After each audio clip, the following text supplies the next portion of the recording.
धाकड़ खबर, बेखौफसुमा बेबाक अंदाज। धाकड़ खबर के न्यूज़ रूम से मैं आपके साथ हूं अकरम रईस खान। पश्चिम से शुरू हुआ उत्तर प्रदेश विधानसभा का चुनाव अब पूर्वांचल पहुंच चुका है।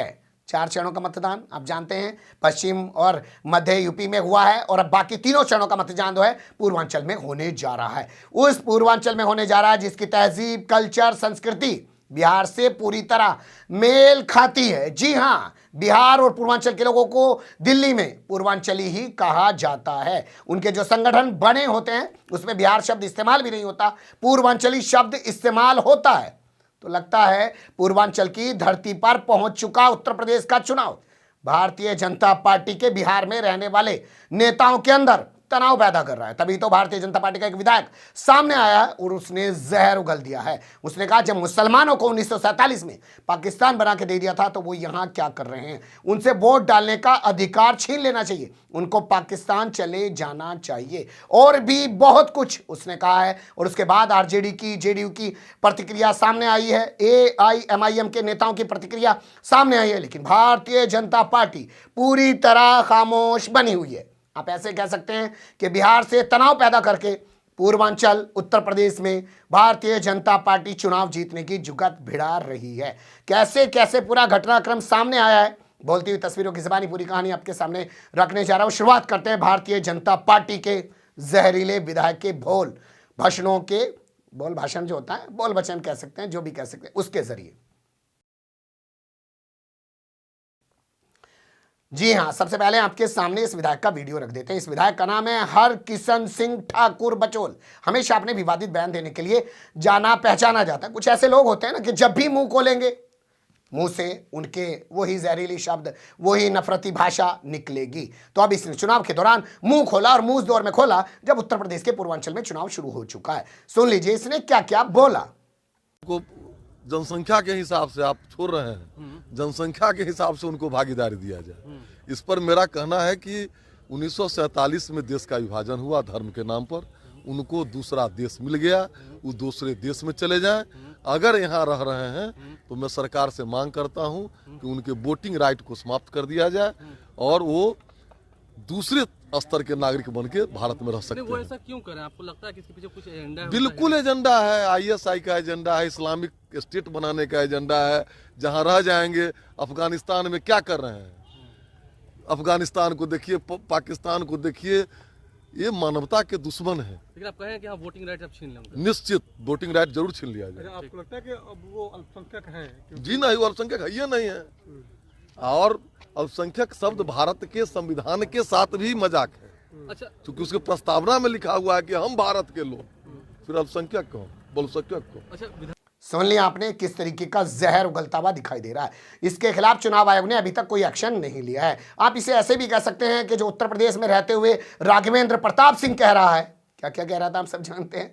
और उसके अलावा मेंकेश्वर सिंह जो कह रहा था, क्या क्या कह रहा था हम सब जानते हैं। तमाम तरीके के वीडियो वायरल हो रहे हैं। उनके खिलाफ चुनाव आयोग ने कोई एक्शन नहीं लिया। 24 घंटे की रोक लगा दी, होना ही चाहिए था, उनका नॉमिनेशन रद्द कर देना था, उनको चुनावी प्रक्रिया से बाहर करना था। और अगर भारतीय जनता पार्टी जिसके प्रत्याशी हैं, उनके टिकट पर वो लड़ रहे हैं, वो पार्टी अगर उनके खिलाफ एक्शन नहीं ले रही थी तो उस भारतीय जनता पार्टी के खिलाफ भी एक्शन लेना चाहिए था। लेकिन चुनाव आयोग ने एक्शन जब यहां नहीं लिया तो बिहार से बैठ के जब ये जहर उगल रहा है तब इसके खिलाफ क्या एक्शन लिया जाएगा। वैसे आप इसको ऐसे भी समझ सकते हैं कि उत्तर प्रदेश का चुनाव जीतने के लिए कर्नाटक में भी हिजाब विवाद खड़ा किया गया और वहां पर KS ईश्वरप्पा नाम का एक मंत्री जहर उगलता हुआ खुलेआम दिखाई दिया। कहने लगा कि तिरंगे को हटा के एक दिन भगवे को राष्ट्रीय ध्वज बना देंगे, तब भी उसके खिलाफ कोई एक्शन नहीं लिया गया है। खैर छोड़िए, कुल मिला के हम आपको बताते हैं कि बिहार से जब ये बयान उठा है तनाव वाला तो इसको लेकर किस तरीके की राजनीतिक प्रतिक्रिया आई है। सबसे पहले यहाँ की विपक्षी पार्टी आरजेडी के हवाले से आपके सामने प्रतिक्रिया रख रहे हैं। उनके प्रवक्ता कह रहे हैं कि भैया इसकी सदस्यता रद्द करो,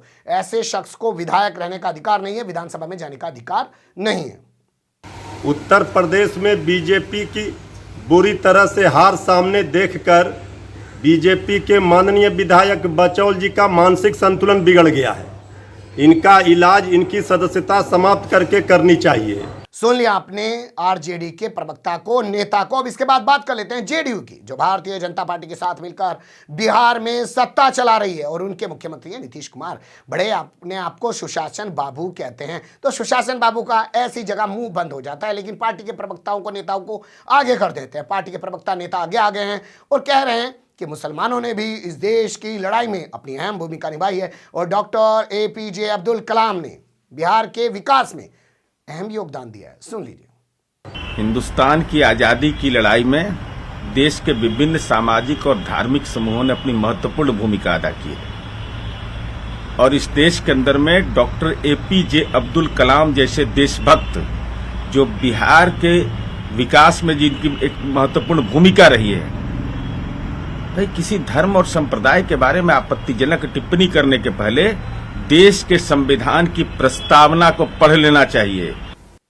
अरे भैया, इस पे बोलो कि इसका होगा क्या। भाजपा पे दबाव बनाओ, इसको पार्टी से निकालो, सस्पेंड करो इसको, इसके खिलाफ FIR दर्ज कराओ, सत्ता में बैठे हो अगर दम है तो। लेकिन सिर्फ अगर कुर्सी पे आ रही है नीतीश कुमार को, तो आपकी औकात नहीं है इसके खिलाफ एक्शन लेने की। अब बात कर लेते हैं AIMIM के नेता। तो आप जैसा जानते हैं बिहार के अंदर अख्तरुल ईमान हैं जो AIMIM के अध्यक्ष हैं और उन्हीं के दम पर असदुद्दीन ओवैसी ने यहाँ 2020 में होने वाले विधानसभा चुनाव में 5 विधानसभा सीटें जीती थी और उसी के दम पर उन्हें लग रहा है कि वो उत्तर प्रदेश में भी कुछ कर पाएंगे। हालांकि साफ तौर पर यह कहा जा सकता है कि उत्तर प्रदेश में उनके पास अख्तरुल ईमान नहीं है। जैसे उन्होंने बंगाल में जाकर अब्बास सिद्दीकी को पकड़ने की कोशिश की, लेकिन अब्बास सिद्दीकी ने उनको झटका दे दिया, वो 0 पे रह गए। वैसे ही उत्तर प्रदेश में उनका हाल होने वाला है। खैर, उस पर टिक्का टिप्पणी नहीं करते हैं क्योंकि ओवैसी भक्त बड़े गुस्से में आ जाते हैं साहब। वो भी मोदी भक्त से कम नहीं है, योगी भक्त से कम नहीं है, उनका भी लावा फूट पड़ता है और वो फिर उम्मन जुम्मन ना जाने कुम्मन क्या क्या बताने लग जाते हैं।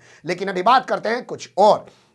जो ये तनाव बिहार से पैदा किया गया है उत्तर प्रदेश के लिए, इसे कई मायनों में और भी देखा समझा जा सकता है। जैसे हाल फिलहाल में आपने एक खबर देखी होगी कि जो शरद पवार हैं उनकी मीटिंग हुई है KCR से, जो तेलंगाना के मुख्यमंत्री हैं, और दोनों ने तय किया कि भैया आने वाले समय में जब राष्ट्रपति का चुनाव होगा तो नीतीश कुमार को राष्ट्रपति बना दिया जाएगा। यानी जो बिहार में सरकार चल रही है भाजपा की, उत्तर प्रदेश के चुनावी नतीजों पर उसका भविष्य टिका हुआ है। 10 मार्च को अगर भाजपा हार गई तो बिहार में भी भाजपा के हाथ से सरकार चली जाएगी और हो सकता है नीतीश कुमार फिर से एक बार लालू प्रसाद यादव के साथ चले जाएं, लालू प्रसाद यादव के बेटे को मुख्यमंत्री बना दिया जाए और नीतीश कुमार को राष्ट्रपति बना दिया जाए। हालांकि इस मामले में जब नीतीश कुमार से प्रतिक्रिया ली गई तो उन्होंने कहा भैया मेरे तो ख्यालों ख्यालों में भी ये बात नहीं है, उन्होंने ऐसे करके टाल दिया। लेकिन इस पूरे घटनाक्रम से भाजपा वाले तो चिंतित हैं। उन्हें लग रहा है कि शायद उत्तर प्रदेश में तो सरकार जाएगी, उत्तर प्रदेश के नतीजों के बाद बिहार में भी सरकार चली जाएगी, इसलिए वो बौखला गए हैं और इस तरीके के बयान दे रहे हैं। कानून अपना काम करता हुआ नहीं दिख रहा है। हमारा काम है तमाम चीज़ें आपके सामने रखने का। रख दी, अच्छी बुरी जो भी लगी हो कमेंट्स के रूप में आप लोग अपनी राय दे सकते हैं। खबर को लाइक कर सकते हैं, चैनल को सब्सक्राइब कर सकते हैं और ज़्यादा से ज़्यादा हमारी खबरों को शेयर कर सकते हैं। फिर ऐसे ही किसी सुलगते हुए या मुद्दे लेकर मैं आपके सामने होऊंगा हाजिर। फिलहाल अभी मुझे दें इजाज़त।